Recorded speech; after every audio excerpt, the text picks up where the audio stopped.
السلام علیکم ورحمۃ اللہ وبرکاتہ۔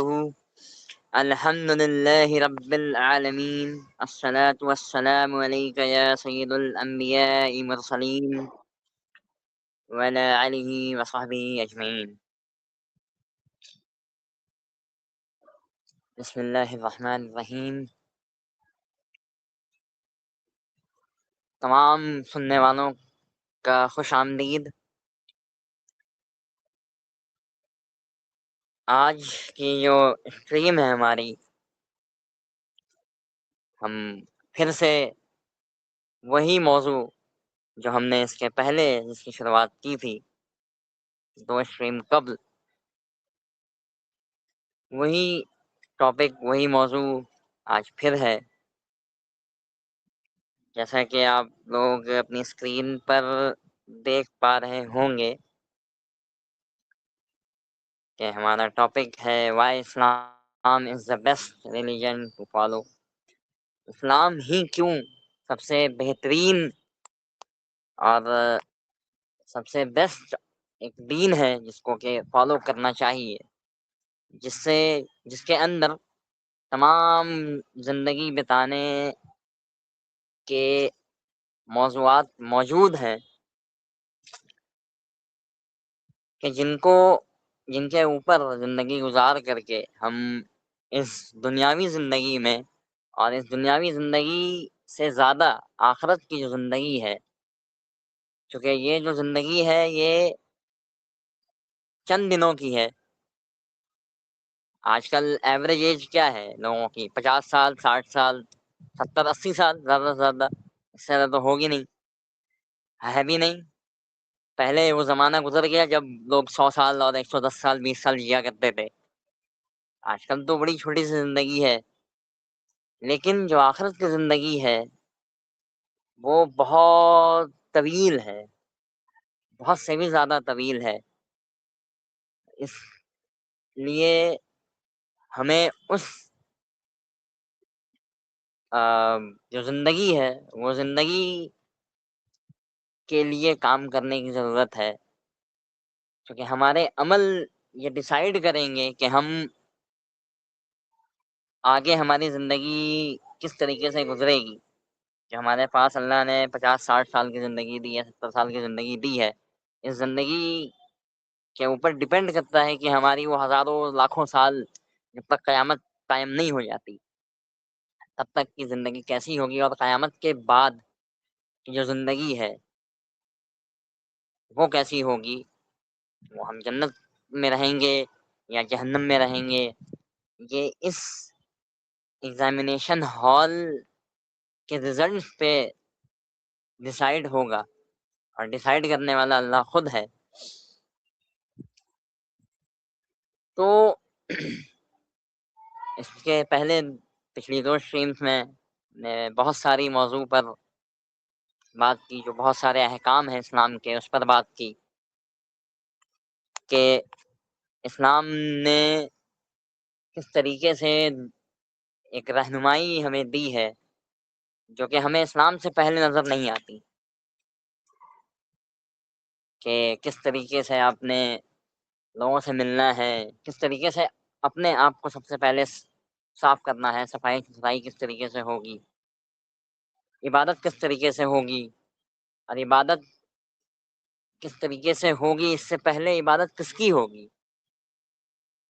کیا پتھروں کی یا لوگوں کی عبادت ہوگی جو ہمارے آپ کے جیسے انسان ہیں، یا پھر اس الٹیمیٹ ریالٹی کی عبادت ہوگی جس نے ہمیں آپ کو اور اس پوری کائنات کو بنایا ہے، اور جو اس کائنات کو ہر سیکنڈ لاکھوں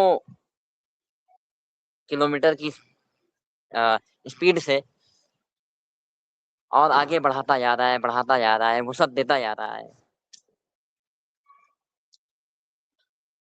تو ضروری یہ دنیا ہے یا وہ آخرت کی زندگی ہے؟ اور اگرچہ آخرت کی زندگی ہے تو پھر اس میں ہمیں کس طریقے سے چلنا ہے کہ ہماری آخرت کی زندگی اور قیامت کے بعد، میدان حشر کے بعد جو زندگی ہمیں ملے گی وہ کس طریقے سے گزرے گی، کن حالات میں گزرے گی، یہ ہمیں ابھی اپنے عمل سے ڈیسائیڈ کرنا ہے، ہمیں اپنی عقل جو اللہ نے ہمیں دی ہے اس سے ڈیسائیڈ کرنا ہے کہ ہم اپنی وہ زندگی کس طریقے سے گزاریں گے، کیا ایکسپیکٹ کرتے ہیں ہم. تو پچھلی اسٹریم میں ہم نے توحید کے بارے میں بات کی کہ ونس آف گاڈ کیوں ضروری ہے، ایک خدا سے ہی حکم کیوں لیا جائے گا، اور وہ خدا موجود ہے یا نہیں ہے اس کے بارے میں بھی ہم نے پچھلی اسٹریم میں بات کی. میں نے آپ کو بتایا کہ اگر خدا نہ ہوتا اور ڈارون کی تھیوری صحیح ہو جاتی تو جو ڈارون کی تھیوری میں بتایا جاتا ہے کہ یہ عدم سے وجود میں اپنے آپ آ گئی، کوئی اس کا بنانے والا نہیں ہے، یہ سب نیچرل فینومینا ہے، تو سوال اٹھتا ہے کہ نیچرل فینومینا جو پہلا مادہ ہے وہ کس نے کریٹ کیا، انرجی پہلے کس نے کریٹ، سائنس کا فارمولا ہے نا، فزکس کا جو لاز ہے یہ کس نے کریٹ کیے، یعنی وہ فارمولا ہے نا E is equal to M2 square MC square. اگر ہم E کو نکال لیں تو جو باقی کا جو فارمولا ہے، جو ایکویشن ہے MC اسکوائر، یہ کس طریقے سے آیا، یا اگر MC اسکوائر نکال لیں تو پھر جو E ہے اس کے مقابلے میں کیا رکھیں گے، وہ زیرو ہو گیا نا. دونوں طرف میں سے کسی بھی ایک چیز کو اگر ہم نکال لیں تو پھر کیسے ہوگا، دنیا کیسے وجود میں آئی، کیسے پتہ چلے گا. اور اس کی اور ایک آسان مثال ہے، بہت آسان مثال ہے، ایک 9-10 سال کے بچے کو بھی پتہ چل جائے گا کہ ہم آپ اور ساری دنیا ٹیکنالوجی یوز کر رہی ہے، فونس یوز کر رہی ہے ایک دوسرے سے کمیونیکیٹ کرنے کے لیے. کہیں بھی ہم ہوں فون کے ذریعے ہم بات کر سکتے ہیں. ہم انڈیا میں ہو تو ہم امریکہ، دبئی، سعودی عرب یا کسی بھی ملک کے کونے تک اپنی بات پہنچا سکتے ہیں اور لوگوں سے بات کر سکتے ہیں. یہ جو ڈیوائس ہے، اس ڈیوائس کا جب کوئی بنانے والا ہے، کوئی مینوفیکچرر ہے اس کا، کوئی ڈیزائنر ہے اس کا جس نے اس طریقے سے اس کو بنایا ہے، اگر نہیں ہے تو یہ سامنے کیسے آ گیا، یہ عدم سے وجود میں کیسے آیا اپنے آپ. جب فون کا ایک مینوفیکچرر ہو سکتا ہے، ڈیزائنر ہو سکتا ہے، تو پھر دنیا کا بھی تو ڈیزائنر ہے نا. یہ کیسا دھماکہ ہوا کہ ایک پریسائز ڈسٹینس پر زمین اور آسمان آ گئے، ایک پریسائز طریقے سے سورج اور چاند اپنا اپنا کام کر رہے ہیں، ایک پریسائز طریقے سے پہاڑ جو ہے وہ وجود میں آیا. کچھ پتھر کے پہاڑ ہیں، پتھریلے ہیں بالکل، کچھ جنگلی پہاڑ ہیں جس پر پیڑ پودے ہیں، کچھ ایسے پہاڑ ہیں جس پہ صرف برف ہی برف نظر آتی ہے. اگر یہ ایک دھماکے سے ہوا اور اس کو کوئی کرنے والا نہیں ہے پیچھے، تو اس پہاڑ کا کوئی ایک جو کیٹیگری ہے وہ ہونی چاہیے نا، یا تو صرف پتھر کے پہاڑ ہوتے، یا پھر صرف برفیلے پہاڑ ہوتے، یا پھر صرف جنگلات والے پہاڑ ہوتے. یہ الگ الگ ڈسٹنگوش کس نے کیا، اس کو الگ الگ طریقے سے ڈیزائن کس نے کیا. یا اور سمپل مثال اور آسان مثال، ہماری باڈی، انسان یا مرد ہوتا ہے یا عورت ہوتا ہے. موسٹلی جو دو طریقے کے جینڈرز ہیں وہ مرد اور عورت ہے. ٹرانسجینڈر اور LGBTQ وہ اب کے ٹائم میں آ گئے ہیں، وہ زبردستی والی ہے. لیکن جو اللہ نے جس نیچر پہ پیدا کیا وہ یا تو مرد بنایا یا تو عورت بنایا. اب مجھے بتائیں کہ ایک ہی اسپرم، ٹھیک، جو اسپرم میل کے پرائیویٹ پارٹ سے نکلتا ہے وہ عورت کے پرائیویٹ پارٹ کے اندر جاتا ہے، ووم میں جاتا ہے، وہ ریئیکٹ کرتا ہے اور پھر اس میں میل اور فیمیل کے ڈسٹنگ ہو جاتا ہے. تو یہ مرد اور عورت کی تخلیق ہے، یہ کون کر رہا ہے؟ سائنٹسٹ کہیں گے کہ جی یہ اس وجہ سے ہوتا ہے، وہ ایسا ہوتا ہے، وہ یہ اسپرم جو ہے اس طریقے سے ریئیکٹ کرتا ہے تو وہ فیمیل بن جاتا ہے، وہ اسپرم اس طریقے سے ریئیکٹ کرتا ہے تو وہ میل بن جاتا ہے. سب صحیح ہے، لیکن وہ ریئیکشن کرا کون رہا ہے؟ سوال یہ آتا ہے کہ ریئیکشن کون کرا رہا ہے. اور جب ماں کے پیٹ میں بچہ بن رہا ہے تو ماں تو روٹی سبزی دال چاول یہ ساری چیزیں کھا رہی ہے یا گوشت مچھلی کھا رہی ہے،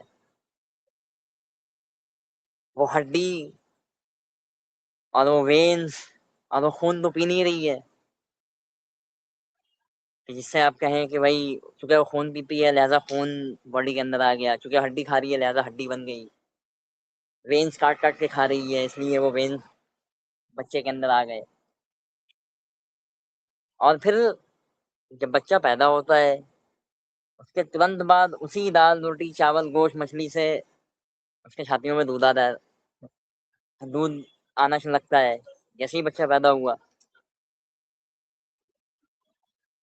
یا گائے ہے، گائے کو ہم سوکھا چارہ کھلاتے ہیں، وہ گھاس کھا رہی ہے، وہ پتے کھا رہی ہے، اس کو بھوسا بنا کے کھلا رہے ہیں ہم، جو کھلا رہے ہیں وغیرہ وغیرہ. یہ سوکھا چارہ کھلا رہے ہیں اور اس کے تھن سے گاڑھا چکنا دودھ نکل رہا ہے. کیسے کیسے پاسبل ہے کہ یہ اپنے آپ ہو رہا ہو؟ ساری جو چینجز ہیں یہ اپنے آپ آ رہی ہیں، مینس کہ کہیں نہ کہیں خدا ہے جو ساری چیزیں کر رہا ہے. پھر بات آتی ہے خدا ایک ہے یا بہت سارے ہیں. اس میں نے پچھلی اسٹریم میں بھی آپ کو مثال دی کہ خدا اگر بہت سارے ہوں گے تو ایسا ہی ہے کہ مینیجر آپ کے بہت سارے ہیں اور آپ الگ الگ مینیجر سے آرڈرز لے رہے ہیں، آپ کنفیوز ہو جائیں گے بھائی کس مینیجر کا آرڈر ہم نے پورا کرنا ہے. ایک کا نہیں کیا تو دوسرا غصہ کرے گا، دوسرے کا نہیں کریں گے تو تیسرا غصہ کرے گا، دونوں کا نہیں کریں گے تو پہلا والا کرے گا. تو یعنی خدا ایک ہے. پھر اس سے یہی پتہ چلا کہ خدا ایک ہے. تو ایک سے ہم نے آرڈر لینا ہے. اب جب خدا ایک ہونا ثابت ہو گیا تو ایک خدا کا کانسیپٹ کس مذہب میں ہے؟ جیوڈزم میں ہے، کرسچینٹی میں ہے اور اسلام میں ہے. باقی سارے مذاہب اس سے آؤٹ ہو گئے. ہندوازم اس سے باہر ہو گیا. جینزم اور بدھزم میں بدھ مت میں کوئی خدا کا کانسیپٹ ہے ہی نہیں، تصور ہے ہی نہیں. جو یہ کہتے ہیں کہ بھائی ہم اسپیشل ہیں اس لیے جو باہر آ گئے اس لسٹ سے. کرسچینٹی کے اندر ٹرینٹی اور خدا کا ایسا تصور ہے کہ وہ انسان کی شکل میں آیا اور ہمارے سارے گناہ معاف کر کے خود ہی چڑھ کے چلا گیا. یہ عقل والی بات نہیں ہے. اب بچہ آپ کے پاس ایک واحد اسلام.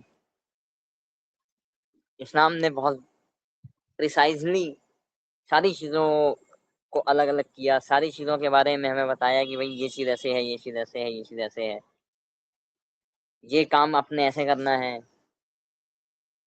اس کام کے یہ فائدے ہیں. جیسے ہم نے اپنی پچھلی اسٹریم میں بات کی کہ بھائی نہانے دھونے کے، غسل کرنے کے، وضو کرنے کے کیوں ہیں فائدے، کیا فائدے ہیں، روزے رکھنے کے کیا فائدے ہیں، حلال گوشت کھانے کے کیا فائدے ہیں، ذبیحہ.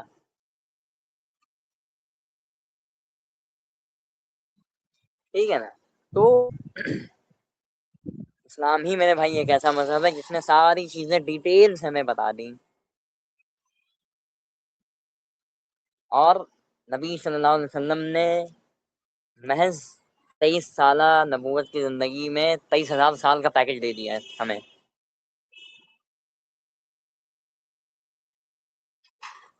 ٹھیک ہے، اور ایسی موٹیویشن دی کہ آج 14 سال گزرنے کے بعد بھی مسلمان وہ کام کر رہا ہے جس کا حکم آپ صلی اللہ علیہ وسلم نے دیا. نماز کا حکم دیا، نماز آج بھی لوگ پڑھتے ہیں. روزے کا حکم دیا، روزے آج بھی رکھتے ہیں. شراب سے منع کیا، شراب آج بھی اکثریت نہیں پیتی ہے. حلال گوشت کھانے کا، حلال کھانے کا، گوشت سے نہیں حلال کھانے کا، حلال کمائی کرنے کا اور کمانے اور کھانے کا حکم دیا. حلال کماتے ہیں اور کھاتے ہیں، میجورٹی ایسی ہی ہے. حرام کھانے کو پسند نہیں کرتے ہیں، کسی بھی اس کا ہو، کسی بھی چیز میں ہو، گوشت کے معاملے میں ہو یا انکم کے معاملے میں ہو، بزنس کے معاملے میں ہو، موسٹلی جو مسلمان ہیں وہ حلال کمانے اور کھانے کو پریفر کرتے ہیں۔ شراب سے منع کیا، بھائی شراب کی یہ نقصانات ہے، شراب پینے والا آدمی کنٹرول میں نہیں ہوتا ہے، حکم آیا شراب حرام ہے، سب نے چھوڑ دی۔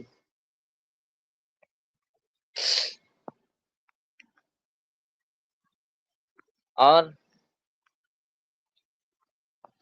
زکوٰۃ دیا کرو، اللہ نے حکم دیا کہ زکوٰۃ دیا کرو، نماز قائم کرو، زکوٰۃ دو، لوگوں کا احساس کرو، میجورٹی آج بھی جو مستحق ہیں وہ زکوٰۃ دیتے ہیں۔ اس سے بھی کیا فائدہ ہے، جو غریب طبقے کے لوگ ہیں ان کو بھی اچھا کھانے کو مل جاتا ہے، اچھا نہیں صحیح تو کم از کم کھانے کو مل جاتا ہے، اس کے بعد ایک دن کھاتا ہے دوسرے دن بھوکا رہتا ہے، یا ایک ٹائم کھانے کو ملتا ہے، وہ 2 ٹائم یا 3 ٹائم کھا لیتا ہے۔ یہ زکوٰۃ کا حکم دیا اللہ نے، اللہ کے رسول صلی اللہ علیہ وسلم نے۔ اسی طریقے سے آج کل بہت زیادہ عورتوں کے حقوق اور ہیومن رائٹس اور ویمن رائٹس کا جھنڈا لہرایا جاتا ہے، بہت سارے لوگ ہیں جو ویمن رائٹس کر رہے ہوتے ہیں، عورتوں کے حقوق۔ تو میرے بھائی مجھے بتاؤ کہ عورتوں کے حقوق کے لیے سب سے پہلے آواز اٹھانے والا کون تھا؟ کوئی سائنٹسٹ تھا، کوئی لبرلسٹ تھا، کوئی سیکولرسٹ تھا، کوئی فیمنسٹ تھا؟ کوئی سائنٹسٹ، لبرلسٹ، فیمنسٹ نہیں تھا، کوئی یونیورسٹی کا اسٹوڈنٹ نہیں تھا، کالج کا چھاتر نہیں تھا، اسٹوڈنٹ نہیں تھا، محمد صلی اللہ علیہ وسلم نے اٹھائی آواز۔ محمد صلی اللہ علیہ وسلم نے عورتوں کو حقوق دیے۔ آج جو حقوق عورتوں کے نام پر لوگ پارسل کر رہے ہیں، لیبل لگا رہے ہیں، منجن بیچ رہے ہیں، اٹ از کالڈ منجن۔ منجن کا کاروبار سب سے زیادہ ہوتا ہے، منجن بیچ رہے ہیں، حقیقت اس کی کچھ بھی نہیں ہے۔ بھائی آپ ویسٹرن کلچر میں جو عورتوں کے حقوق کا تصور ہے وہ آپ جا کے دیکھیں، بھائی کیا ہے ویمن رائٹس کے اندر، کیا ہے کہ آپ خواتین سے اچھے سے بات کریں، ہائی ہیلو ٹھش پش، اس کے بعد عورت آپ کے انڈر میں نہیں رہے گی، آپ کی بیوی ہو، آپ کی بہن ہو، آپ باپ کے انڈر میں بیٹی نہیں ہے، شوہر کے انڈر میں بیوی نہیں ہے، وہ جب چاہے جس کے ساتھ جائے جا سکتی ہے، گھوم سکتی ہے، پھر سکتی ہے۔ اس کو غفار بھائی کی جگہ ستار بھائی پسند آ رہے ہوں، جان کی جگہ کوئی فلپ پسند آ رہا ہو تو اس کے ساتھ جا سکتی ہے، بھلے ہی وہ جان کی بیوی کیوں نہ ہو، جان اس کو نہیں روک سکتا اس سے، کہیں بھی جائے کچھ بھی کرے، اس سے کوئی مطلب نہیں ہے۔ ایک بولا، ایک کٹا یا ایک کام فرض کریں گڑھا کھودنا ہے، گڑھا کھودنے کا کام اللہ نے مرد کے ذمہ لگایا کہ مرد باہر جائے گا اور گڑھا کھود کر کے پیسے کما کے لائے گا، بیوی کو دے گا، بچوں کی دیکھ بھال کرے گا، ماں باپ بھائی بہن کی دیکھ بھال کرے گا۔ لیکن ان ملکوں نے کیا کیا کہ جی عورتیں بھی جا سکتی ہیں، عورتوں کو بھی پورا رائٹ ہے، عورتیں مرد سے کم تھوڑی ہیں، عورتوں کو بیوقوف بنایا یا کہ بھائی آپ بھی گھڑا کھود سکتے ہو، آپ بھی 50 کلو کا کٹا اٹھا کر کے یہاں سے وہاں رکھ سکتے ہو، بھائی بالکل رکھ سکتے ہو۔ لیکن جس عورت کو گھر میں رہ کر کے فری پھوکٹ کا کھانے کو کہا، جس کو پروٹوکال دیا گیا، عورتیں گھر کی کوئین ہے، پرنسس ہے، اس کو آپ نے مزدور بنا دیا، یہ کہاں کے عورتوں کے حقوق ہوئے؟ یہ ویمن رائٹس ہے؟ اب یہ لبرل قسم کی آنٹیاں اور فیمنسٹ قسم کی آنٹیاں ہمیں سکھائیں گی کہ عورتوں کے حقوق کیا ہے؟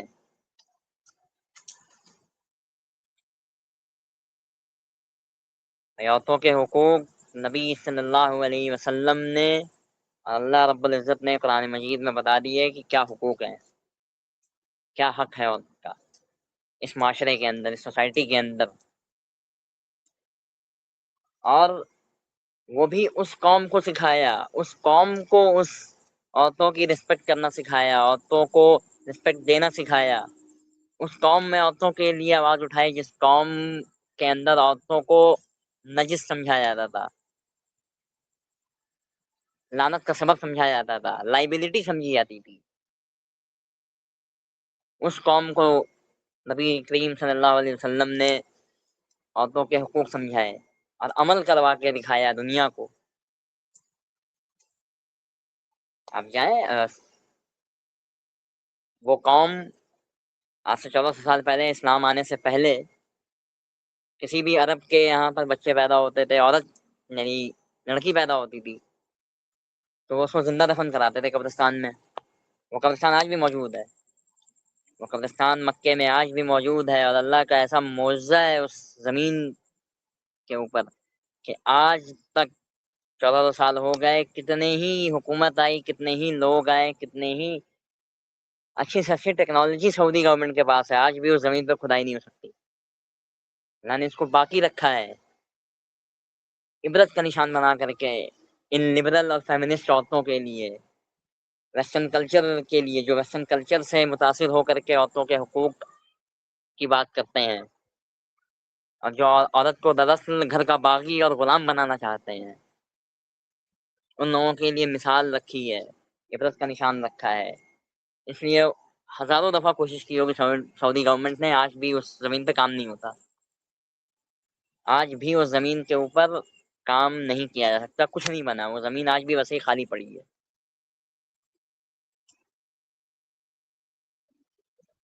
ایک واقعہ ایک صحابی کا کہ چونکہ نبی صلی اللہ علیہ وسلم اور ان کے ساتھی نرم دل تھے، تو اس میں یہ بھی بات ہے کہ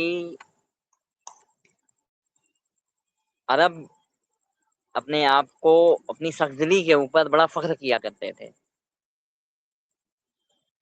جیسے ہمیں جو ہے کہ ہم بچوں سے زیادہ پیار محبت نہیں کرتے ہیں اور وغیرہ وغیرہ، ہم ان کو کھلاتے نہیں ہیں، ہم ان کو زیادہ انجوائے نہیں کرواتے. بھائی میں باپ ہوں تو میں اپنا رعب دکھاؤں گا گھر کے اندر. اس طریقے سے جب ایک عرب آیا نبی صلی اللہ علیہ وسلم کی خدمت میں اور اس نے دیکھا کہ نبی حسن و حسین رضی اللہ عنہما کو کھلا رہے ہیں گودی میں، اس نے بڑے فخر کے ساتھ کہا کہ جی میرے 10 بچے ہیں، میں نے آج تک کسی بچے کو اپنی گود میں نہیں بٹھایا، کسی کے ساتھ کھیلا نہیں ہوں. یہ سخزلی ہے یا نہیں ہے؟ بچوں سے کسے محبت نہیں ہوتی ہے؟ بچوں سے کسے محبت نہیں ہوتی؟ تو آپ سمجھیے کہ جو قوم لڑکوں کو بھی پیار کرنے کو عیب سمجھتی تھی، اس قوم کے اندر نبی صلی اللہ علیہ وسلم نے عورتوں کے لیے، لڑکیوں کے لیے محبت ڈالی اور عزت ڈالی کہ آپ نے ان کو عزت دینا ہے. اور نبی صلی اللہ علیہ وسلم نے خود اپنی بیٹی فاطمہ رضی اللہ عنہا کی بیٹی اپنی نواسی کو کندھے پہ اٹھا کے نماز پڑھائی ہے، فرض نماز 4 رکعت پڑھائی ہے. اتنا پروٹوکال دیا، جبکہ حسن و حسین کو اتنا پروٹوکال نہیں دیا، ان کو دیا اپنی بیٹی کی بیٹی کو، اپنی نواسی کو. کیوں؟ کیونکہ عورت کے حقوق اس قوم کو دکھانا چاہتے تھے کہ لڑکی جب بھی پیدا ہوتی ہے تو رحمت ہے، اسی لیے لڑکیوں کو رحمت کہا گیا ہے اسلام میں. تو خیر میں صحابی کی مثال دے رہا تھا. نبی صلی اللہ علیہ وسلم کی خدمت میں ایک صحابی آئے اور انہوں نے عرض کیا یا رسول اللہ، میں نے اپنی زندگی میں 100 بچیوں کو قتل ہونے سے بچایا ہے، 100 بچیوں کو. یہ کافی مشہور حدیث ہے، صحیح حدیث ہے. تو ان صحابی نے نبی صلی اللہ علیہ وسلم سے فرمایا کہ یا رسول اللہ، میں نے اپنی زندگی میں 100 بچیوں کو موت سے بچایا ہے، کیونکہ عرب کے یہاں جب بچی پیدا ہوتی تو جا کے دفنا دیتے تھے زندہ۔ یہ صحابی جو تھے یہ کیا کرتے تھے کہ ان سے بچی لیتے تھے پیسے دے کر کے، یعنی خرید لیتے تھے اور ان کو پھر پال پوس کر کے بڑا کرتے تھے۔ تو ان صحابی نے پوچھا کہ یا رسول اللہ، مجھے اس کا ثواب ملے گا یا نہیں ملے گا، چونکہ میں نے یہ عمل حالت کفر میں کیا ہے۔ نبی صلی اللہ علیہ وسلم نے اس کا جواب دیا کہ آپ جو اسلام میں داخل ہوئے ہیں یہ اسی ثواب کا نتیجہ ہے، یہ اسی عمل کا نتیجہ ہے کہ آپ کو اللہ نے اسلام پر آنے کی توفیق دی ہے، اسلام میں داخل کیا ہے۔ اور اس سے یہ جو ہے یہ نرم دلی ہے۔ اس سے الٹا بھی ایک واقعہ ہے، صحیح واقعہ ہے۔ نبی صلی اللہ علیہ وسلم کی خدمت میں ایک صحابی آئے جنہوں نے عرض کیا یا رسول اللہ، جب میں حالت کفر میں تھا تو مجھ سے ایک غلطی سرزد ہوئی، اور وہ یہ کہ میں کہیں گیا ہوا تھا سفر پہ، 1-2 مہینے یہ لگ گئے وہاں سے لوٹنے میں۔ جب میں لوٹا تو میرے گھر بچہ ہوا تھا جو کہ لڑکی تھی۔ میری زوجہ نے اس بچے کو مجھ سے چھپا لیا تھا کہ کہیں اگر میں دیکھوں گا تو زمین میں دفن کر دوں گا۔ اب میں نے اس کو چھپایا لیکن میں نے تلاش کر لیا۔ تو صحابی رسول کہتے ہیں کہ جب میں نے اس کو ڈھونڈ لیا، اس کو پایا، تو اس کو میں نے وہاں سے اٹھایا، لیا اور لے کر کے اسی قبرستان کی طرف بڑھا جس قبرستان کا میں نے آپ سے ذکر کیا ہے ابھی، اور میں نے مٹی کھودنی شروع کی۔ اور عجیب بات تو یہ کہ جو بچی کو دفن کرنے لے کے جا رہے تھے وہ بچی خود بھی مٹی کھود رہی ہے، ہاتھ سے مٹی ہٹا رہی ہے۔ بچی کو کیا پتا، بچے اتنے پیارے ہوتے ہیں، معصوم ہوتے ہیں۔ کہتے ہیں کہ یا رسول اللہ، میں نے اس کو دفن کر دیا، یہ رحم نہیں آیا۔ تو اٹ از کالڈ سخزلی۔ وہ سخزلی ایک عیب ہے لیکن نرم دلی عیب نہیں ہے۔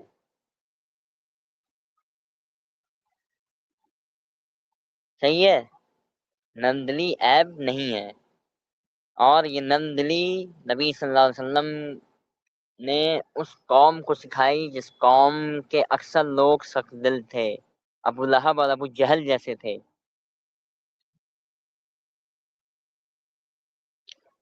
اور عورتوں کو حقوق دلائے، اصل حقوق ہیں۔ اصل حقوق یہ تھوڑی ہے کہ آپ عورتوں کو گھر سے باہر نکال کے کہو کہ جاؤ جا کے مزدوری کرو، کام کر کے لاؤ تو تمہیں کھانے کو ملے گا، جیسے ویسٹرن کلچر میں ہوتا ہے، ویسٹرن کنٹریز میں ہوتا ہے، یورپ میں، آپ کے امریکہ کے اندر، یورپین کنٹریز میں اور امریکہ میں میاں بیوی کو ایک کپ چائے کی پیالی نہیں پلاتا اپنے پیسے سے۔ It is called women rights. بھائی یہ لیبل بہت اچھے لگاتے ہیں، لیبلوں کے پیچھے نہیں جانا چاہیے۔ میری خواتین سے یہ گزارش ہے کہ ان مبہم لیبلز کے پیچھے نہ بھاگیں، اصل حقیقت کیا ہے اس کو دیکھیں۔ اصل میں جو عورتوں کو حقوق دیے وہ نبی صلی اللہ علیہ وسلم نے 14 سال پہلے دیے، اسلام نے 14 سال پہلے دیے۔ اس سے پہلے عورتوں کا کوئی حقوق نہیں تھے، نہ کوئی بات کرنے والا تھا، کسی کو پڑی ہی نہیں تھی۔ یہ اسلام آیا ہے جس نے عورتوں کو حقوق دیے ہیں، عورتوں کے حق کی بات کی ہے۔ یہ آپ کے لبرل اور فیمنسٹ قسم کے لوگ جو آنٹیاں ہیں یہ ہمیں سکھاتی ہیں کہ جی یہ ہوتے ہیں عورتوں کے حقوق، یہ ٹھش پش کرنا ہے آپ نے، عورت کسی کی غلام نہیں ہے، عورت کو ان مولویوں نے بچے پیدا کرنے کی مشین بنا رکھا ہے اور گھر کی ماسی بنا رکھا ہے۔ تو بھائی ایسا نہیں ہے،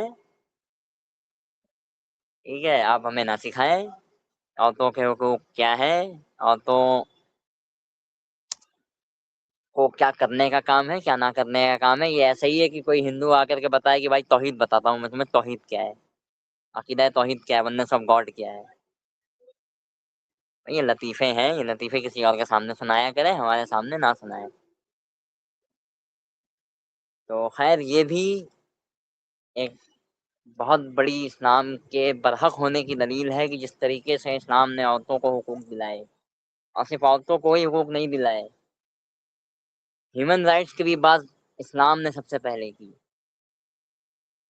یہ ساری چیزیں انہوں نے وہاں سے لی ہوئی ہیں، یہ ڈیموکریسی، یہ سیکولرزم، یہ فیمنزم، یہ نیشنلزم، نہیں نیشنلزم نہیں، نیشنلزم ہاں وہ نیشنلزم کا تصور تھوڑا سا الگ ہے، اسلام میں امت کا کانسیپٹ ہے جس کو انہوں نے نیشنلزم میں تبدیل کر دیا ہے، قومیت کا تصور بنا دیا ہے۔ تو یعنی democracy, secularism, feminism, human rights, women rights, یہ ساری چیزیں انہوں نے اسلام سے لی ہیں اور اس کو توڑ موڑ کر کے اپنے حساب سے اپنے فائدے کے لیے استعمال کرتے آ رہے ہیں، صرف اپنے فائدے کے لیے۔ آپ ہیومن رائٹس کی بات کریں تو ہیومن رائٹس بھی سب سے پہلے اسلام نے دی ہے، بھائی سارے انسان برابر ہیں، کوئی انسان کسی کے اوپر ظلم نہیں کر سکتا، کوئی انسان کسی کو استعمال نہیں کر سکتا اپنے مفاد کو پانے کے لیے، ظلم و زیادتی نہیں کر سکتا۔ یہ حقوق بھائی میں نے اسلام نے دی ہیں، اسلام کے علاوہ کسی نے نہیں دی ہیں۔ یہ حقوق صرف اور صرف اسلام نے دیے ہیں، اس کے علاوہ کسی نے بھی یہ حق، یہ رائٹس نہیں دیے، کسی نے پرپوز نہیں کیا ان رائٹس کو۔ خیر میں نے لنک جو ہے پبلک کیا ہے، جو بھی بھائی چاہیں وہ آ سکتے ہیں گفتگو کرنے کے لیے۔ جی تو اب ہیومن رائٹس کیسے دیے، اسلام نے ہیومن رائٹس کی بات کیسے کی کہ سب سے پہلی مثال اس کی ہے کہ یہ آپ کسی کے اوپر بے وجہ ظلم نہیں کر سکتے، کسی کا بے وجہ مال نہیں کھا سکتے۔ جو انٹرسٹ کا نظام ہے آج دنیا میں بینکنگ کے اندر، کیا یہ ظلم نہیں ہے؟ ایک بندہ آپ سے 1,00,000 روپے لیتا ہے اپنے کسی کام کے لیے، اور آپ اس کو 1,00,000 روپے واپس کرنے کے بجائے کہتے ہو کہ جی اتنے وقت کے اندر آپ نے دیے تو آپ کو 1,10,000 دینے ہوں گے، اور اس سے باہر دیے تو آپ کو 1,20,000 دینے ہوں گے۔ کیوں بھائی؟ آپ اس کی 10,000 یا 20,000 کی جو ایکسٹرا کمائی ہے وہ کیوں کھاؤ گے؟ اسی لیے اسلام نے صاف طور پر نبی صلی اللہ علیہ وسلم نے کہا بھی ربا حرام ہے۔ انٹرسٹ پہ کوئی بھی بزنس کرنا، کسی کو بھی چاہے مدد کے لیے کیوں نہ دیا ہو، اس کے عوض میں جتنی رقم دی ہے اتنی رقم واپس لی جائے گی، اس کے علاوہ 1 روپیہ نہیں لیا جائے گا، چاہے وہ آپ کو اپنے متعین وقت میں دے چاہے اس سے بعد دے۔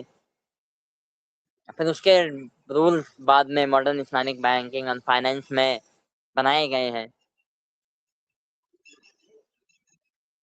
اسی سے مجھے یاد آیا، ابھی ریسنٹلی مفتی تقی عثمانی صاحب دامت برکاتہ عالیہ نے کرپٹو کرنسی کو، اور امریکہ کی ایک ویل اسٹیبلشڈ کرنسی ہے غالباً UTDC نام ہے اس کا، ایک منٹ مجھے ذرا کنفرم کر لینے دیں،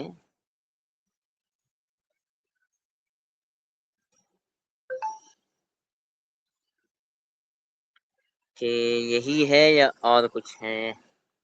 خیر کرپٹو کرنسی کو تو انہوں نے حرام کیا ہے، کیوں حرام کیا ہے وہ بھی بالکل واضح ہے کہ اسلام کے اندر کوئی بھی بزنس، کوئی بھی خرید و فروخت کسی بیکڈ کرنسی کے اوپر ہوتی ہے، یعنی اس کے پیچھے اصل کرنسی ہونی چاہیے، صرف نمبرز نہ ہو، ہوائی باتیں نہ ہو۔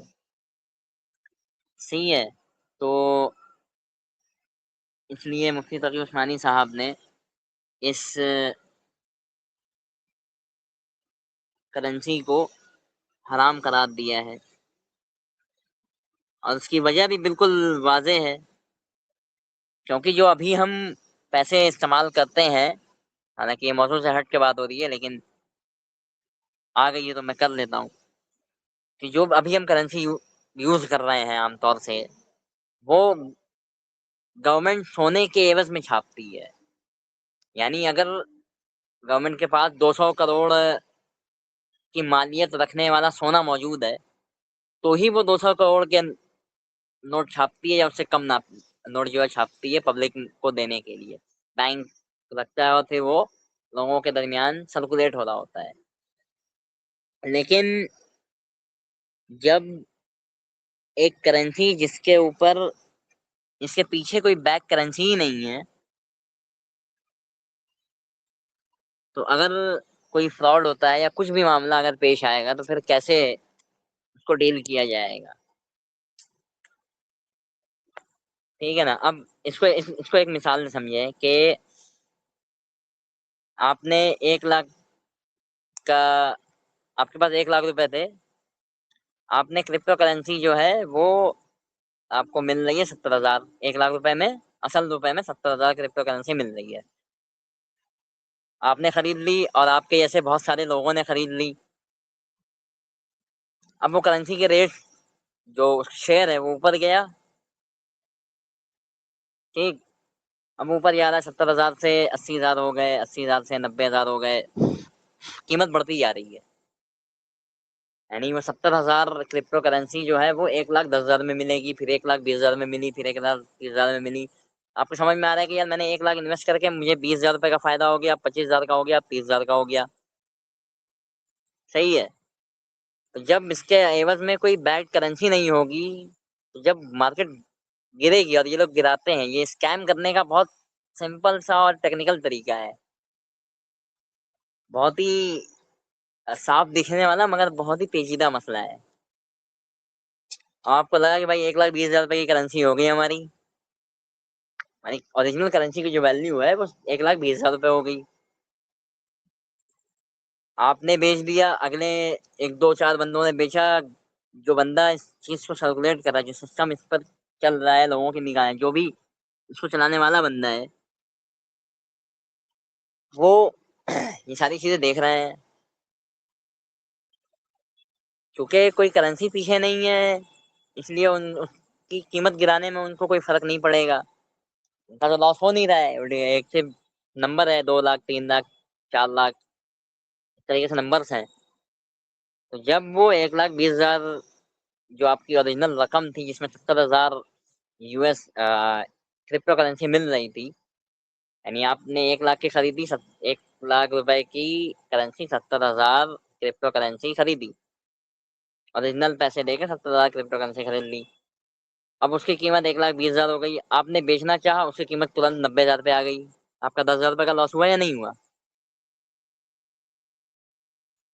یا فرض کریں 1 لاکھ لوگوں نے سیم ریٹ میں خرید لی، اس میں سے 10,000 لوگوں نے بیچ دی. اب جو اس کو چلا رہا ہے، جو اس کا اوریجنل مالک ہے، جو اون کرتا ہے اس کمپنی کو جس نے کرپٹو کرنسی بنائی ہے، اس نے دیکھا کہ یار ہمارے تو اب لاس ہوگا ہمیں.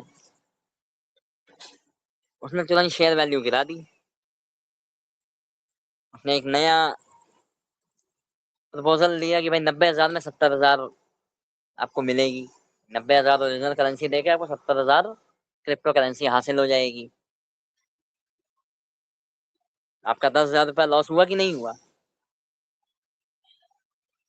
اور اس کا نقصان اس کمپنی کو خود نہیں ہوگا جو کرپٹو کرنسی بنا رہی ہے یا چلا رہی ہے، اس نے کرپٹو کو انٹروڈیوس کیا ہے. حالانکہ یہ ایک ٹیمپریری ایک فتویٰ ہے کہ جی اگر کوئی بندہ یہ آ کے کہہ دے کہ اس طریقے سے نہیں ہے مفتی صاحب، کوئی لاجیکل اور ریشنل آرگومنٹ پیش کرتا ہے اور ثبوت دکھاتا ہے، دلائل اور ساری چیزیں وہ دکھا دیتا ہے، اس میں کوئی حرج نہیں ہے، وہ فتویٰ چینج کر دیا جائے گا، لیکن فی الحال اس فتوے کو ہی ترجیح دی جائے گی کہ یہ حرام ہے۔ اور جو دوسرا جو کرنسی جس کو کہ حرام کیا گیا ہے وہ ہاں USDT کو بھی حرام کیا گیا ہے اسی بیسس پہ کہ وہ کوالیفائی نہیں کرتا ایز ویلتھ، مال کے زمرے میں وہ کوالیفائی نہیں کر رہا ہے، جس کی وجہ سے مفتی تقی کو تو اب ہم آتے ہیں واپس سے اپنے موضوع کے اوپر کہ ہمارا موضوع کیا ہے، جو ہم ابھی بات کر رہے تھے انٹرسٹ کے اوپر۔ تو یہ ناحق ہوا کہ نہیں ہوا کہ آپ کسی کو 1,00,000 روپے دیں اور اس کے عوض میں آپ 1,10,000 روپے لیں اس سے، بجائے اس کے کہ آپ اتنی رقم لیں جو کہ آپ نے دی ہے۔ ٹھیک ہے، اب خیر ایک بھائی ہمارے آئے ہیں، لیٹس سی۔ ہاں جی خان بھائی، آواز آ رہی ہے؟ خان بھائی مائک انمیوٹ کرے، آپ میوٹ پہ ہیں۔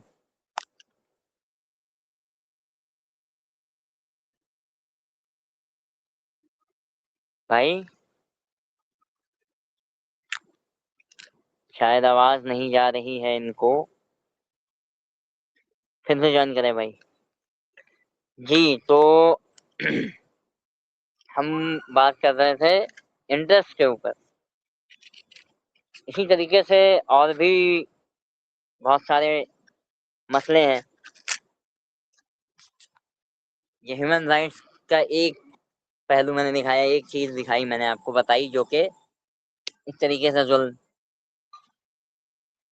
اب آ جاتے ہیں اس مسئلے کے اوپر جس کے اوپر نان مسلم بہت زیادہ اسلام کو نلیفائی کرتے ہیں اور یہ کہتے ہیں کہ جی اسلام اگر ایک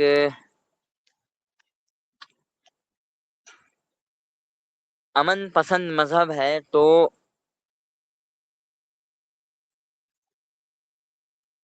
بھائی خان بھائی جوائن کریں آپ پھر سے، آپ کا مائک میوٹ کا شاید اس وجہ سے میں نے آپ کو ہٹایا ہے۔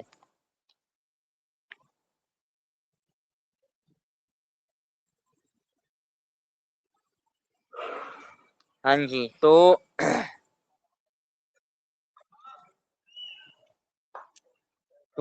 کیا بات ہو رہی تھی؟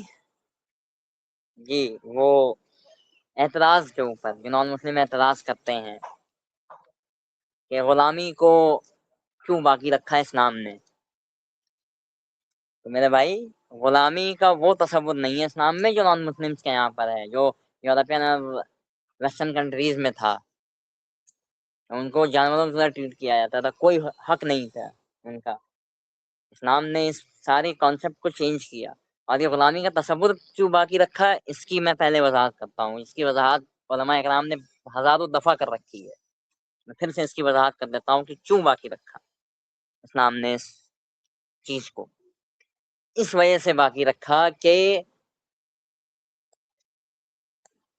جب جنگیں ہوتی تھی، جب جنگوں سے ساری چیزیں چل رہی تھی، جب شاہی حکومت تھی، ایک راجا ہوتا تھا اور اس کی پرجا ہوتی تھی، یہ والا جب کانسیپٹ چل رہا تھا World War II کے پہلے تک، یہ ڈیموکریسی آنے سے پہلے، تو ہوتا کیا تھا کہ بھائی جنگ ہوتی تھی دو اسٹیٹس کے بیچ میں، دو حکومتوں کے بیچ میں، اور جو حکومت ہارتی تھی اس کے بندے قیدی بنا لیے جاتے تھے۔ اب ان قیدیوں کے ساتھ حد سے زیادہ بدتر سلوک کیا جاتا تھا، یعنی آپ تصور بھی نہیں کر سکتے کس طریقے سے سلوک کیا تھا، روح کانپ جاتی ہے انسان کی، کس طریقے سے وہ سلوک کرتے تھے ان بندوں کے ساتھ جن کو انہوں نے قیدی بنایا، وہ مرد ہو یا عورت ہو، دونوں ہی۔ لیکن اسلام نے اس کو ریفارم کیا، چونکہ یہی سسٹم چلا آ رہا تھا ایک زمانے سے، اس لیے اسلام نے اس کو باقی رکھا۔ کیوں باقی رکھا؟ کیونکہ جب سامنے والا جو اسٹیٹ جو ہارا ہے آپ سے جنگ میں، اس کے بندے اپنے جو جنگ میں مر گئے وہ مر گئے، جو بچ گئے ان کو آپ نے پکڑا، اب اس کا کیا جائے گا؟ 3 آپشن ہے اس میں۔ پہلا آپشن کہ بھائی ان کو مار دو، اسلام کا ہی ایک کانسیپٹ ہے کہ آپ، اور اللہ کا یہ حکم ہے کہ جو بندے سرنڈر کر دیں آپ ان سے جنگ نہ کرو، جو آپ سے لڑنے آ رہے ہوں صرف ان سے جنگ کرنی ہے آپ کو، جس نے ہتھیار ڈال دیا آپ پھر اس کو مارنے کا حق نہیں ہے، یہ پھر انسانوں کے حقوق کی وائلیشن ہوگا، ہیومن رائٹس کا وائلیشن ہوگا، لہذا مار سکتے نہیں۔ دوسرا آپشن چھوڑ دیا جائے، تو اگر چھوڑ دیا جاتا تو پھر سے وہ آپ سے لڑنے کے لیے آتے، پھر یا تو مارے جاتے یا پھر آپ کے غلام بنتے، اور اس طریقے سے معاملہ چلتا ہی رہتا۔ آپ اگلی فوج سے جنگ کرتے، اس کے بندے آپ جو ہتھیار ڈال دیتے ان کو رکھ لیتے اپنے پاس، اور پھر ان کو چھوڑ دیتے، وہ پھر کسی نہ کسی فوج میں شامل ہو کر کے آپ سے لڑنے آ جاتے۔ تو دوسرا آپشن ہے یہ بھی صحیح نہیں ہے، آپ بار بار ایک ہی بندے سے لڑ رہے ہو۔ تو اسلام نے تیسرا آپشن چنا، حالانکہ باقی تمام ملکوں میں، تمام حکومتوں میں مارنے کا کانسیپٹ تھا کہ مار لو، یا تو پھر جانوروں سے بھی بدتر سلوک کر کے ان کو غلام بنا کر کے جانور سے بدتر سلوک ان کے ساتھ کرو۔ لیکن اسلام نے تیسرا کانسیپٹ سامنے رکھا، یہاں پر تیسرا ایک آپشن دیا۔ وہ کیا دیا؟ کہ آپ نے غلام بنانا ہے، اور غلام کا یہ تصور جو یورپ اور یورپین کنٹریز میں تھا یا پچھلی حکومتوں میں تھا، پرشین امپائر، رومن امپائر میں، ایسا نہیں ہے۔ اسلام نے غلاموں کو بھی پروٹوکول دیا،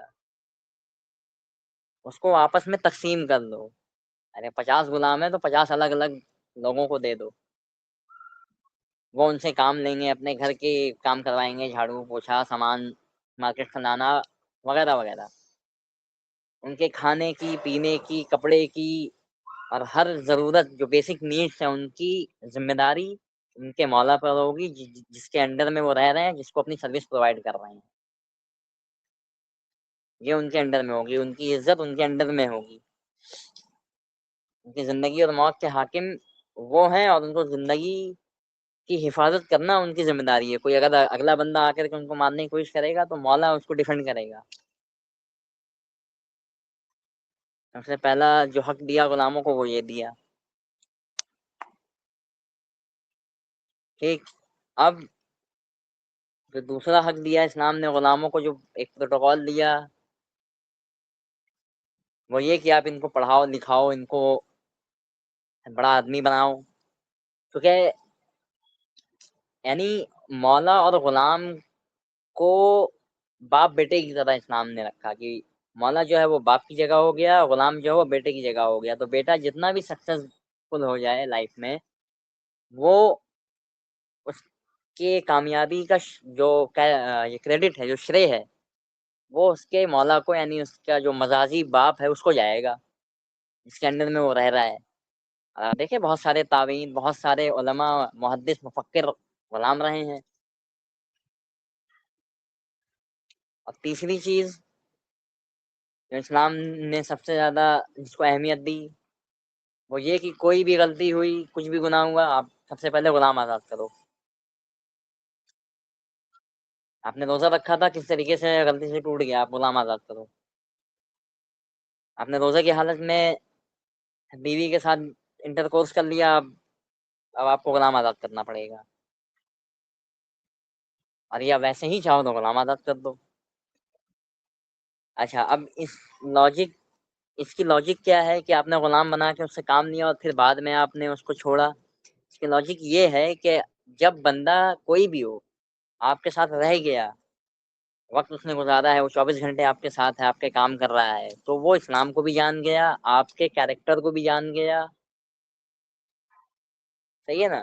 آپ کے ساتھ رہا تو اس کو، آپ کو اس سے، اور اس کو آپ سے محبت ہو جائے گی۔ آپ جانور رکھتے ہو، کتا، بلی، گائے، بکری، کچھ بھی پالتے ہو، آپ کو اس سے محبت ہوتی ہے نہیں ہوتی ہے؟ اگر وہ مر گیا تو آپ کو افسوس ہوتا ہے کہ بھائی اتنے ٹائم تک میرے ساتھ رہا یہ جانور، اب یہ مر گیا بیچارہ۔ اس لیے اب جب آپ اس کو چھوڑو گے، آزاد کرو گے، تو وہ بندہ اس طریقے سے دشمنی پہ نہیں آئے گا، کیونکہ وہ آپ کے ساتھ رہ چکا ہے. آپ کس طریقے کے شخص ہو وہ اس کو پتا ہے، اسلام کا کیا مزاج ہے وہ اس کو پتا ہے. اس لیے مرد کی غلامی کو اسلام نے باقی رکھا.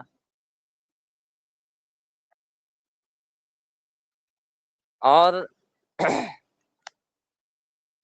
دوسرا جس پر سب سے زیادہ اعتراض کیا جاتا ہے باندی والا کانسیپٹ.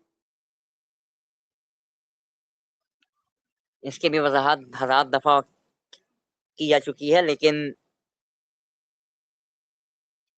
جو نہ سمجھ لوگ ہیں وہ سمجھنے کو تیار نہیں ہیں. وہ تیار نہیں ہوتے ہیں اس کو سمجھنے کے لیے، جبکہ اس کا بھی بالکل سمپل سیدھا سا لاجک ہے. اور اس میں بھی اللہ کے رسول صلی اللہ علیہ وسلم نے ان کو حق ہی دیا ہے، ان کو فائدہ ہی پہنچایا ہے، نقصان نہیں دیا کسی بھی عورت کو. چونکہ اسلام دین فطرت ہے اور اسلام وہ کام کرنے کا حکم دیتا ہے جو کام کوئی بھی اور مذہب نہیں دیتا. تو کانکیوبائنس کا جو کانسیپٹ ہے اسلام میں وہ کیوں ہے، وہ کیوں ان کو غلام بنا کر کے رکھنے کا حکم دیا. اور اس کے لیے جو ورڈ یوز کرتے ہیں ویسٹرن کنٹریز اور ویسٹرن آئیڈیالوجیز سے متاثر لوگ جو اس کے لیے ورڈ یوز کرتے ہیں وہ بالکل غلط ہے. سیکس سلیو اس کا صحیح ترجمہ نہیں ہوگا. صحیح ترجمہ اس کا ہوگا کانکیوبائنس، جس کو کہ بیویوں کی طرح پروٹوکال دیا گیا ہے. جیسے ایک عورت کو اسلام میں پروٹوکال دیا گیا ہے ایک آزاد عورت کو، اسی طریقے سے تھوڑا اس سے کم درجے کا لیکن اسی طریقے کا پروٹوکال عورتوں کو بھی دیا ہے اسلام نے. اور وہ کیا ہے، جب کوئی بھی عورت جنگ کے قیدی بن کر کے آئے گی تو ویسے ہی لوگوں میں تقسیم کر دی جائے گی.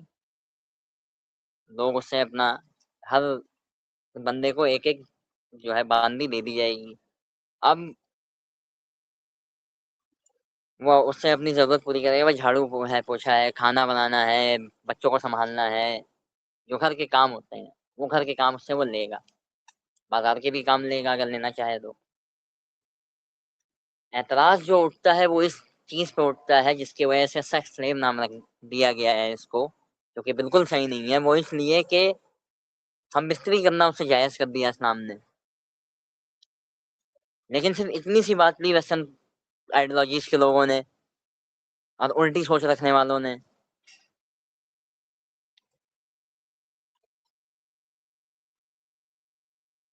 کہ جی یہ تو جنگیں کرتے ہیں اور غلام بنا کے لاتے ہیں، ان کے ساتھ سیکس کرتے ہیں اور پھر چھوڑ دیتے ہیں. ایسا نہیں ہے بھائی. پراپر ایک لسٹ ہے جس کے تحت ساری چیزیں ہوتی ہیں. ان کو بھی رائٹس دیے گئے ہیں. ان کے رائٹس کیا ہیں کانکیوبائنس کے، کہ آپ اس پہ ظلم اور تشدد نہیں کرو گے، بے وجہ مارو پٹو گے نہیں، چاہے مرد ہو یا عورت ہو.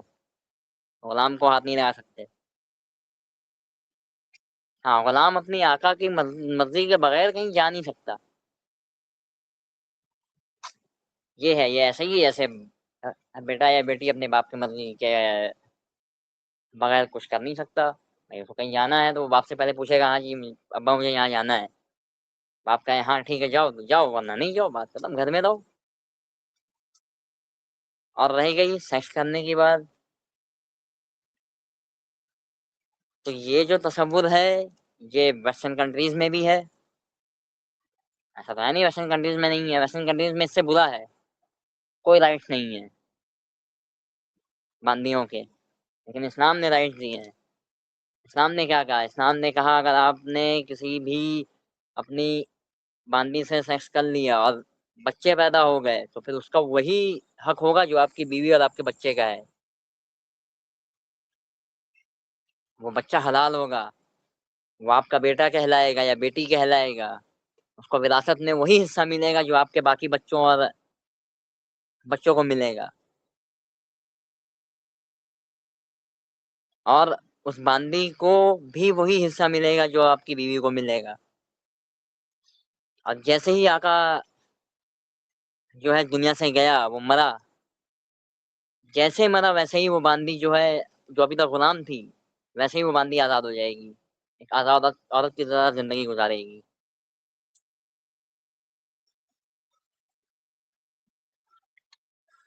اب اس پر بہت سارے لوگ اس طریقے سے بھی اشکال کرتے ہیں اور سوال اٹھاتے ہیں، اسلام کے کانسیپٹ کو غلط بتاتے ہیں کہ اسلام میں تو عورتوں کو پردہ کرنے کا حکم ہے، باندیوں کو پردہ کرنے کا حکم نہیں ہے،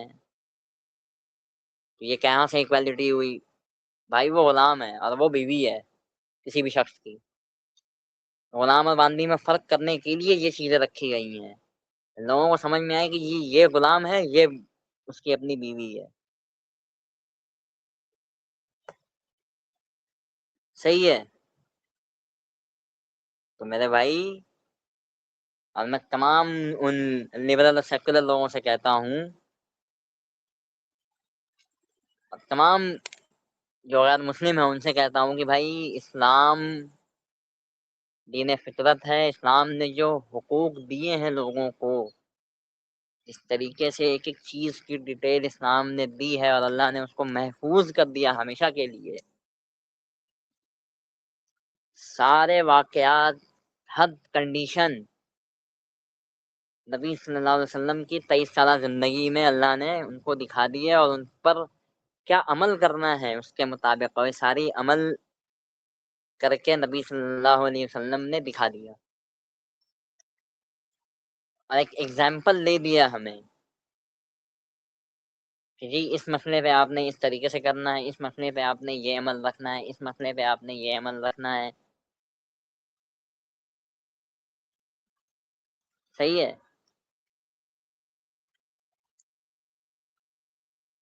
ساری گائیڈنس، پوری کی پوری گائیڈنس کہ آپ نے کس طریقے سے زندگی گزارنی ہے، یہ صرف اسلام کے پاس ہے، اسلام کے علاوہ کسی کے پاس نہیں ہے۔ پورا پیکج صرف اور صرف اسلام کے پاس ہے، اس کے بعد کچھ بھی نہیں ہے، کسی کے پاس نہیں ہے۔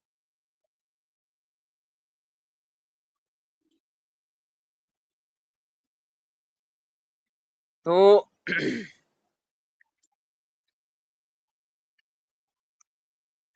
اسلام دین فطرت ہے، نیچر از اکول ٹو اسلام۔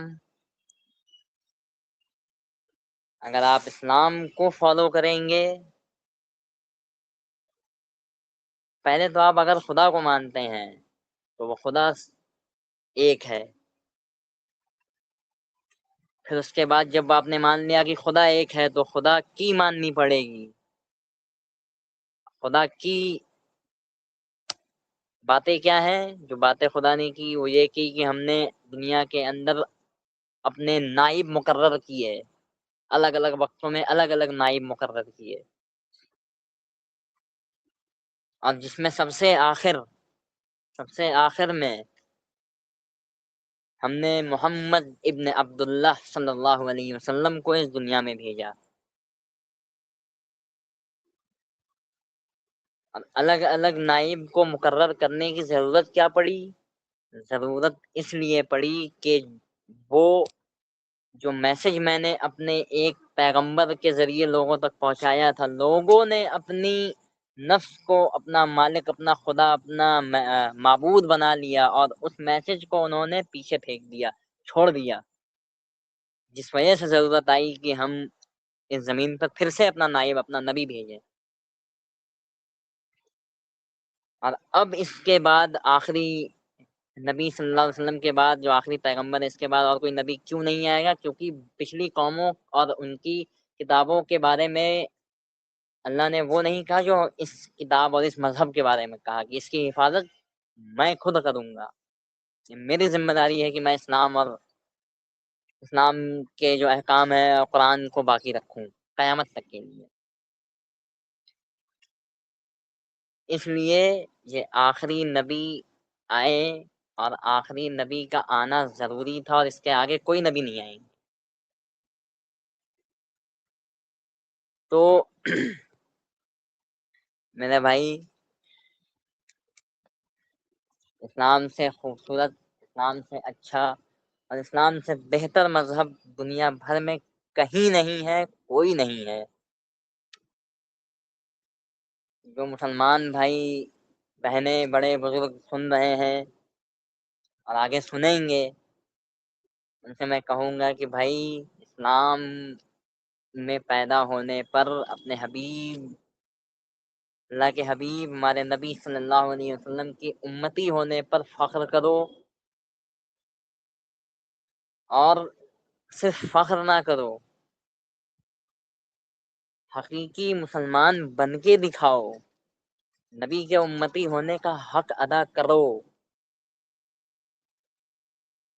تاکہ قیامت کے دن جب وہ میدان سجے تو اس میدان میں تم سب سے اوپر کھڑے ہو، تمام قوموں سے سربلند رہو، مشرک نہ بن کے رہو، کافر بن کے نہ سامنے آؤ، سچا پکا مومن بن کے سامنے آؤ، اور نبی صلی اللہ علیہ وسلم کو چہرہ دکھا سکو۔ آج ہمارے اعمال ایسے نہیں ہیں کہ ہم نبی صلی اللہ علیہ وسلم کو چہرہ دکھا سکیں، اللہ کے حضور کھڑے بھی ہو سکیں۔ سوچو اگر آج قیامت قائم ہو گئی، کل قیامت قائم ہو جاتی ہے تو کیا ہوگا؟ ہمارے اعمال ہیں کہ ہم اللہ کے حضور کھڑے ہو سکیں اور اپنی ایک ایک عمل کا اکاؤنٹیبلٹی پیش کر سکیں، اور اپنی عمل کی وضاحت کر سکیں کہ ہم نے یہ عمل کیوں کیا۔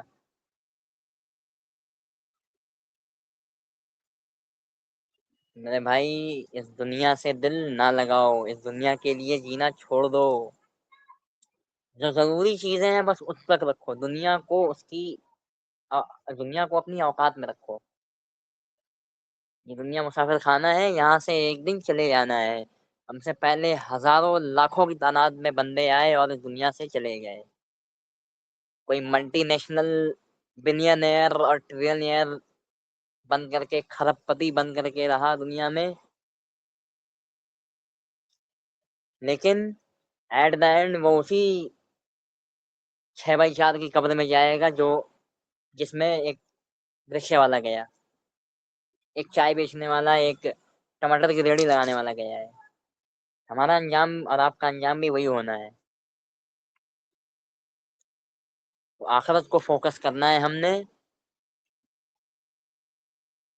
اور خاص طور پہ میں یہ نوجوانوں سے کہوں گا جو کالج کے اسٹوڈنٹس ہیں، اسکول میں ابھی ہیں یا کالج سے ابھی فارغ ہوئے ہیں اور جاب کرنے اور کریئر بنانے کا سوچ رہے ہیں، آپ بالکل کریئر بنائیں، آپ بالکل پڑھائی کریں۔ اسلام یا مولوی یا میں کبھی بھی کسی کی پڑھائی کے خلاف نہیں ہے، اسلام پڑھائی کے خلاف ہے ہی نہیں۔ اسلام تو کہتا ہے کہ ترقی کرو، پڑھو۔